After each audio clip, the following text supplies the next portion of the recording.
Good afternoon from the garden. Today I've brought my friends. Here's Shelley. Say hello to Shelley. There's Shelley. And here is the very original Henry egg. There's Henry. And also, by popular demand, alien egg. Haha. So today I shall be reading a chapter from 12 Eggs in the Book. And this is the episode called The Golden Egg Cup, in which the very essence of eggmanship begins. In the background you can hear all the birds chirping and woodpeckers. How nice is that? So here's the story of the Golden Egg Cup, with wonderful illustrations, but I'll show you them, by my friend Gary Craven. It all started late one night. There was a full moon glowing down on the surface of the sea.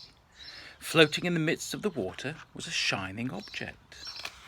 It looked very, very, very golden and very, very old.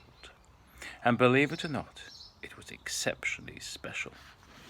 In fact, it was so special that it was the very reason that all eggs had to discover what it was really all about. The floating object was the egg cup of time, the very essence of beginning. It was the golden egg cup. An albatross flew by and, dazzled by the shining object, swooped down and collected the cup in its beak. He tried to let out a muffled squawk, but nothing came out. He began flapping hard and fast against the lunar pull. And then the giant bird glided towards a beach on the remote part of the planet that we called Extranium. It's situated quite near the equator. Well, just a few degrees off really, but who's counting? Landing with the grace of a herd of elephants, the bird dropped the cup onto the sandy beach and strutted off into the palm trees for the night. "Ooh," said a little voice. "Ah," said another. "It's all shiny," said the first voice. "It's really pretty," said the second. "Let's look closer," the two voices said together. So Henry and Shelley slowly egged their way along the sand to the resting cup and stared at the shining jewels in the full moonlight. "I want you to have this as a token of my love," said the first egg, called Henry. "You're so sweet," said the second, called Shelley. "I'm all yolk," Henry smiled as he tried to lift up the cup. "It's so heavy, I can hardly move it," he exclaimed. "Oh, really? I thought you were strong. Surely it can't be that difficult," said Shelley. "It is," groaned Henry, and with that, Shelley burst into a haunting lift the cup off the ground song. Slowly the cup rolled to the left, then it rolled back, then it twisted round and suddenly sprang bolt upright. "Wow," said Henry and Shelley, staring at the cup in total disbelief. "What is it?" A hum began to resonate from within the cup. They both looked down inside, and weirdly, instead of seeing the bottom, they saw two pairs of red glowing eyes glaring back at them. The eyes were laughing and cussing and sneering and sneezing. "Ha ha ha! Chew!" And the whole lot of gooey stuff flew out of the cup. "Go away! It's ours!" said two horrible smelly voices from within.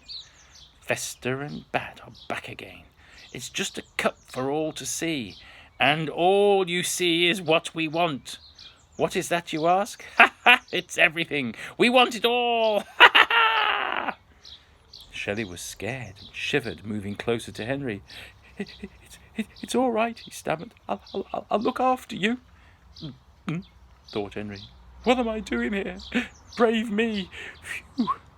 He blew hard at the cup, and it began to glow green, then changed to blue and then gold before turning to a very dark black. Then it made a loud boing sound and stopped doing anything. "Let's make a wish. It always works in fairy stories," said Shelley. "Don't be silly. "This is a cup, not a genie's lamp," said Henry, and with that there was a massive explosion and crack of thunder with bolts of lightning. 2 foul-smelling, rotten eggs appeared out of a nasty, pongy cloud of dusty, dirty soot and greasy bacon frying smells. "Gooey no," said Fester. "We're the chosen eggs of chaos. We're everything and you are nothing." "Oh, really?" said Shelley, composing herself and breathing in a massive amount of air that only an operatic egg in practice can do. She let out a shrill that shook the earth and all around. "I'm out of here," said Bad. "My ears can't take this noise." And he zoomed across the sand like a dervish out of water. "Wait for me!" cried Fester, and he was too scared to face the 2 eggs to that noise on his own. "Ha!" said Henry. "Easy, that showed 'em." said Shelley. "And your point is?" "My dear, I was only thinking that I couldn't do it without you." "Well done! What shall we do with this cup now?" Before he could finish his words, the cup sank slowly into the sand and left a long, deep, dark hole for the 2 egg cup rescuers to peer into. "Ooh," said Henry. "It's very dark down there." So Shelley, being very clever and always prepared for anything, just take a sneak at the size of a handbag, pulled out a torch. "Voila! Let there be light. We must dance the light fandango. Let's dance," said Shelley, inspired. And that was exactly what they did. The end. Thank you.